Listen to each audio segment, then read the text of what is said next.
முருகாச்சரணம். இப்போது பார்க்க போகிற பாடல் சீர்காழி பற்றிய பாடல். இது மதானியில 768வது பாடலாகவும் செங்கல்வராய பிள்ளை அவர்களுடைய திருப்புகழ் புத்தகத்தில் பாடல் எண் 772ஆகவும் இருக்கிறது. கட்காம குரோத என்று துவங்குகிற பாடல். இந்த பாடலில் சீர்காழியில் பிறந்து சீர்காழியில் இருக்கின்ற சம்பந்த பெருமானை உயர்த்தி கூறுகிறார்.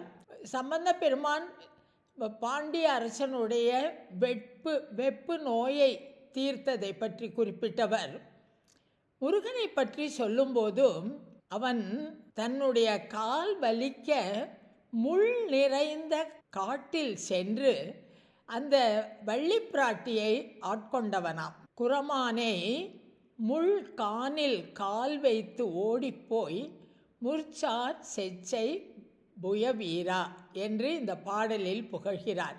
முள் நிறைந்த காட்டில் கால் வைத்து நடந்து போய் அந்த குரப்பெண்ணை ஆட்கொண்ட முருகப்பெருமானே, செச்சை மாலை அணிந்த முருகா, நீ எனக்கு என்னுடைய துன்பத்தை நீக்குவாயாக. எப்பேற்பட்ட துன்பம்? பெண்களுடைய ஆசைக்காக பொருள் சேர்த்து அந்த இடைவிடாது பொருள் சேர்க்கின்ற இந்த துன்பத்தை எனக்கு நீக்கி முக்தியை அளிப்பாயாக. முக்தா முக்தி பெருமாளே, முக்தி அளிக்கக்கூடியவன் நீ என்னுடைய தீதை களைவாயாக என்று கேட்கிறார். இப்போ பாட்டை பார்ப்போம்.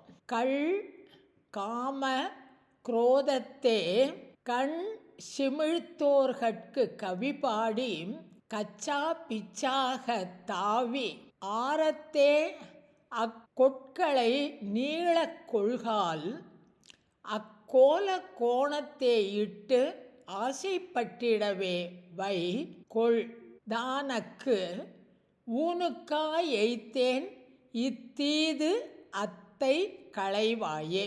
கள் காம குரோதத்தை கண் சிமிழ்த்தோர்க்கு கவி பாடி. கள்னா தெரியும் நமக்கு, மது, காமம், குரோதம், கோபம்.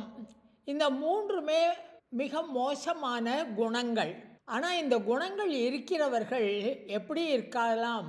கண் சிமிழ்த்தோர்க்கு, கண்ணை சிமிட்டுபவர்கள்.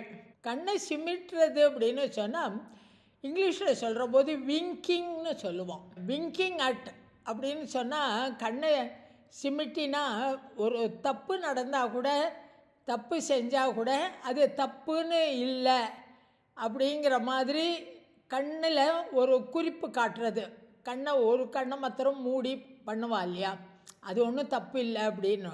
அந்த மாதிரி கண் சிமிழ்த்தோர்க்கு கவி பாடி. அப்படி இருக்கின்ற கள் குடிப்பதிலும் காமவசப்பட்டவர்களுக்கும் கோபப்படுபவர்களுக்கும் கண் சிமிட்டலின் மூலமாக இதையெல்லாம் செய்வது தவறு இல்லை என்று நினைப்பவர்கள் மீது பாடல்களை பாடி கவி பாடி கச்சா பிச்சாக தாவித்து ஆரத்தே அக்கொட்களை நீளக் கொள்கால்.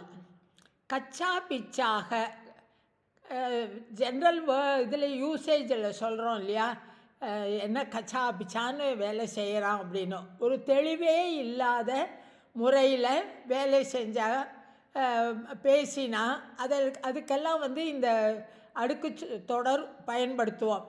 கச்சா பிச்சான்னு பேசுகிறான் அப்படின்னு சொல்லுவோம்.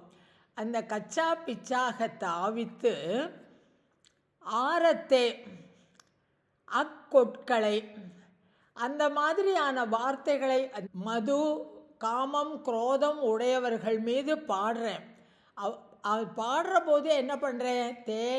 தெளிவில்லாத முறையில் அவர்களுடைய பெருமையை ஒரு பாமாலையாக ஆரத்தே ஒரு பாமாலையாக்கி அக்கொட்களை நீளக் கொள்காள்.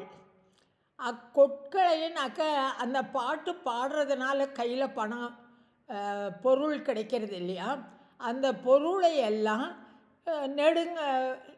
நெடுங்காலும் சேமித்து வைத்து கொண்டு தகுதி இல்லாதவர்களையெல்லாம் போய் பாடி அந்த பாட்டினால் வருகின்ற செல்வத்தை சேர்த்து அக்கோல கோணத்தேயிட்டு ஆசைப்பட்டிடவே வைகொள் தானக்கு ஊனுக்கா எய்த்தேன்.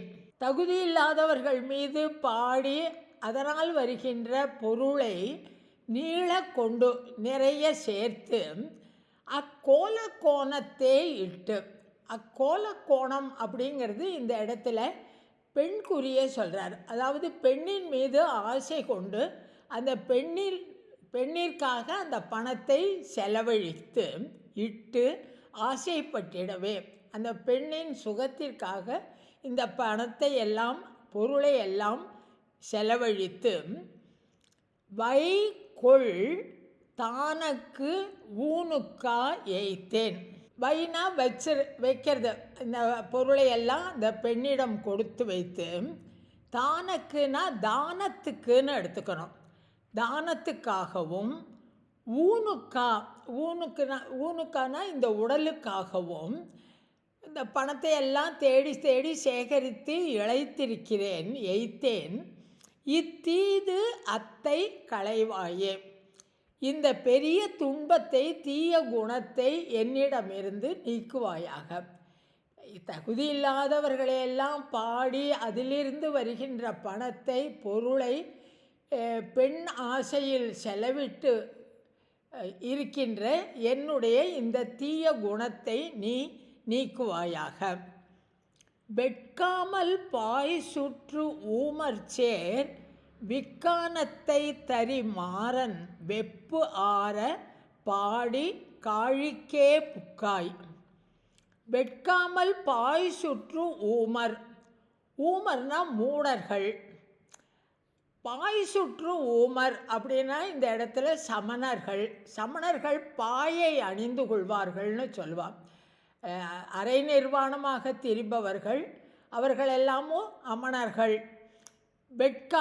வெட்கம் இல்லாமல் பாயை சுற்றி கொண்டு திரிகின்ற மூடத்தனமான அறிவில்லாத சமணர்களை ஊமர்ச்சேர் விக்கானத்தை, விக்கானம் அப்படின்னா விக்கினம்னு சொல்கிறோம் இல்லையா, அதை இந்த பாடலுக்காக கொஞ்சம் சந்தத்துக்காக நீட்டியிருக்கார். விக்கானத்தை தரி மாறன், அந்த சமணர்கள் சொல் பேச்சை கேட்டுக்கொண்டிருந்ததனால், சமணர்கள் என்ற அவர்களுடைய மதத்தை தழுவி தீது கொண்டிருந்ததால், விக்கனம் அப்படின்னா கஷ்டம், தீது, அந்த தீய செயலை கொண்டிருந்த பாண்டியன் மாறன் வெப்பு ஆற, அவனுடைய வெப்பு நோய் நீங்கும்படியாக, சூளை நோய் நீங்கும்படியாக திருஞான சம்பந்தர் மந்திரமாவது நீருங்கிற திருப்பதிகத்தை பாடி அதை சரி பண்ணினார். அதனால் ஆற பாடி காழிக்கே புக்காய், காழி அப்படின்னா சீர்காழி, சீர்காழியில் இருக்கின்ற தலைவனே முருகப்பெருமானே, வெற்பில் குரமானை முள்கானில் கால் வைத்து ஓடிப்போய் முற்சார் செஜ்ஜை புயவீரா. வெற்புனா மலை, குரமானை குரக்குலத்தில் தோன்றிய அந்த மான் போன்ற பெண் அவள் வள்ளி. முள்கானில் கால் வைத்து, அந்த காட்டில் முட்கள் நிரம்பிய காட்டில் கால் வைத்து, முள் நிரம்பிய காட்டில் கால் தேய நடந்து ஓடிப்போய் முற்சார் அங்கே சென்று அந்த குரப்பெண்ணை ஆட்கொண்ட செச்சை புயவீரா. ஜீவாத்மாவை ஆட்கொள்ளணும் அப்படின்னு சொன்னால் எந்த விதத்திலையும் வருவான் முருகன். அதுக்கு தான் இந்த இடத்துல சொல்கிறார், அந்த காட்டில் அவ்வளவு முள், அதில் கால் வைத்து நடந்து போய் அந்த வள்ளி பிராட்டியை ஏற்றுக்கொண்டாராம். முற்சார் செஜ்ஜை புயவீரா, செஜ்ஜை மாலையை வெற்றி மாலையை அணிந்த முருகப்பெருமானே, முத்தா முத்தி அத்தா சுத்தா முத்தா முத்தி பெருமாளே.